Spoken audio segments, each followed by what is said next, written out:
Well, not something I've talked about too awfully much on my channel over the years. Maybe a couple times, two, three times.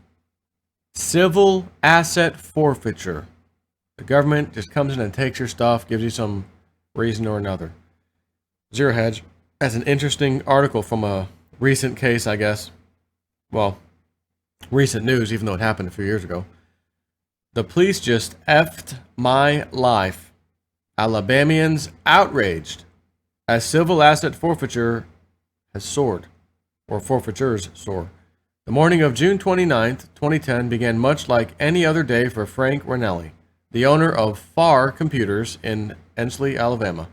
Ranelli, who had owned his computer repair business just outside of Birmingham for more than 2 decades, was doing some paperwork in his windowless office when he heard loud banging on the front door. Within a matter of moments, Ranelli was placed under arrest, and all of the computer equipment in his store, much of which belonged to customers, had been confiscated by Alabama police, never to be returned. And per AL.com, within moments, a Homewood police sergeant had declared a room full of customers' computers, merchandise, and other items stolen goods, Ranelli recalled. He ordered his officers to arrest them all, according to Ranelli, who was cuffed and taken to the Homewood jail along with 2 of his shop employees. The police proceeded to confiscate more than 130 customers, not customers' computers, but 130 computers total, most of which were customers' units waiting to be repaired, though some were for sale, as well as the company's business servers and workstations and even receipts and checkbooks. Here I was, a man, owned this business, been coming to work every day like a good old guy for 23 years, and I showed up at work that morning. I was here doing my books from the day before, and the police just effed my life, he said. Nothing ever came of the case. The single charge levied against Ranelli of receiving stolen goods was dismissed after he demonstrated that he had followed proper protocol in purchasing the sole laptop computer that he was accused of receiving illegally.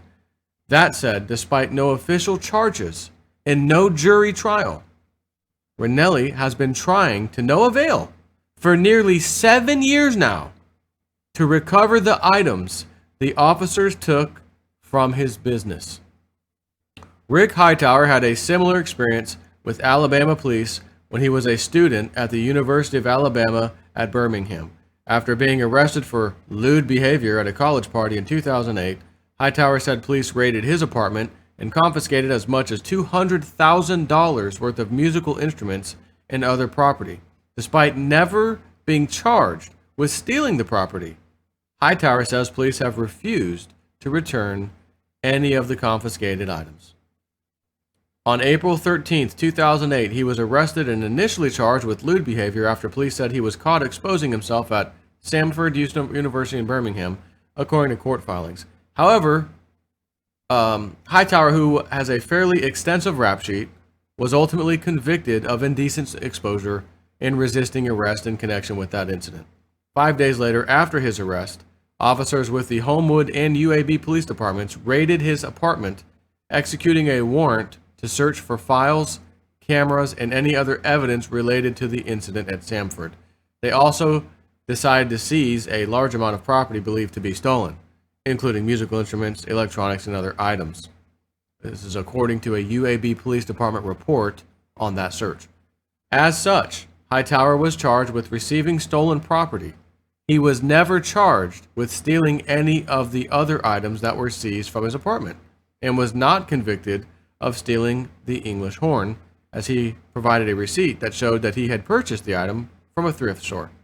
And yet the Homewood Police Department, which stored the ostensibly continues to store the items seized in the raid, did not return the horn or any other items to Hightower.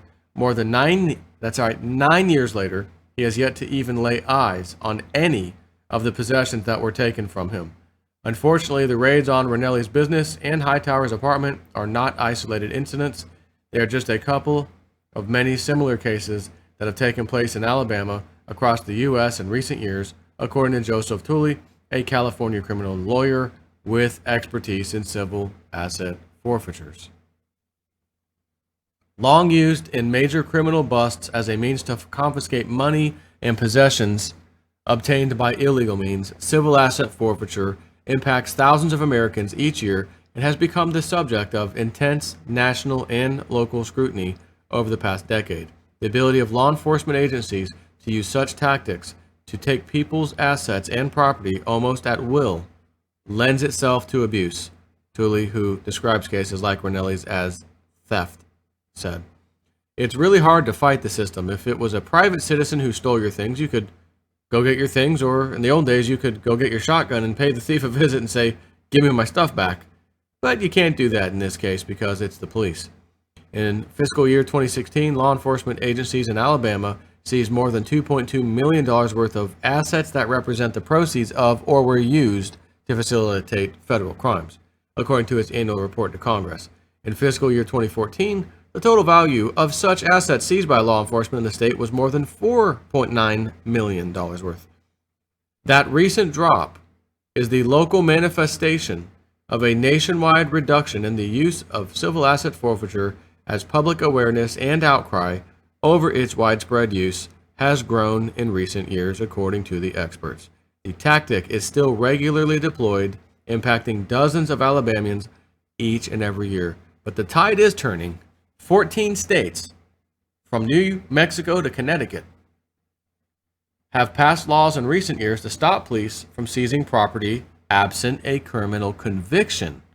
Quote, the pendulum is starting to swing, but I wouldn't say that it's been swinging back the other way for too long, Tolley said.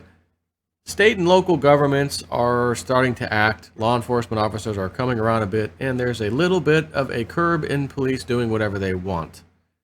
And on Tuesday, U.S. Attorney General Jeff Sessions issued a memo directing a deputy to establish a unit aimed at ensuring there are no abuses of a federal policy reinstated by Sessions in July to help state and local law enforcement agencies seize accused criminals' property. Alabama's laws, however, still provide the state's citizens with few protections from the practices, earning the state a D- for its civil asset forfeiture laws. In a November 2015 report by the Institute for Justice, a Virginia nonprofit advocacy law firm, Alabama laws stack the deck against victims of asset forfeiture by establishing a low bar to forfeit and not requiring a conviction to do so, offering limited protections for innocent third-party property owners, and letting 100% of forfeiture proceeds, after they sell it all off, of course, go to law enforcement. The irony here, of course, is that we live in a country where the police can show up to any regular Joe's apartment on any given day and legally confiscate all of his stuff.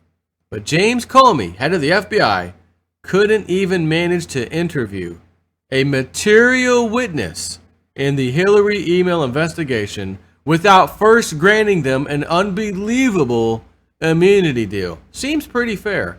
And I'll add one to that. How about the fact that he was already gearing up, James Comey that is, to find Clinton not guilty before even looking at practically anything? We know a whole bunch of evidence is about to come to us, but before that evidence even shows up, we're already gearing up to make her not guilty, not even look at the stuff. She's good. What's that old saying Gerald Celente always says about justice? It's not justice. It's just us. Like the example said, had that been a private party that stole from you, you would have called the police and they would have gotten your stuff back for you. Now they wouldn't have, did civil asset forfeiture. No, you call in about a crime. Hey, this guy stole my laptop. He just took it. He took it in his house. They go over. Okay, here, arrest the guy. Here's your laptop back. But when the police come to your house and think you committed a crime, or maybe you've got one stolen item that you received from somebody you paid for, whatever the reason you got it, and you've got 30, 40 other things in the house that you own, they somehow can confiscate all that stuff because of the one little thing. So, what the hell's going on in this guy?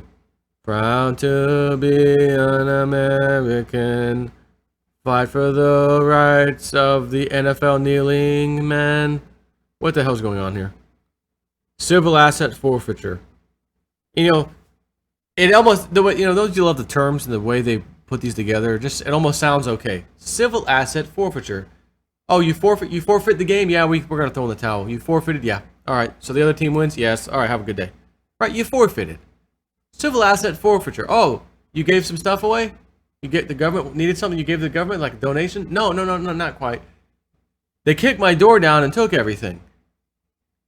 Apparently, I bought a stolen laptop. Didn't know it was stolen. Or maybe you did, right? Let's be fair. Maybe you did. $300 laptop stolen. Matter of fact, make it $500. $500 laptop. You knew it was stolen, but you got it for $200. So you got it. Again, does that give anybody the right to come into your house, please, and take everything of value practically you have, all your electronics, take the TV, take the air conditioner out of the wall, take that, you know what I mean? Like, does it really give them the right to do that? No. That's not how justice works. But that's how just us works in this kind of system.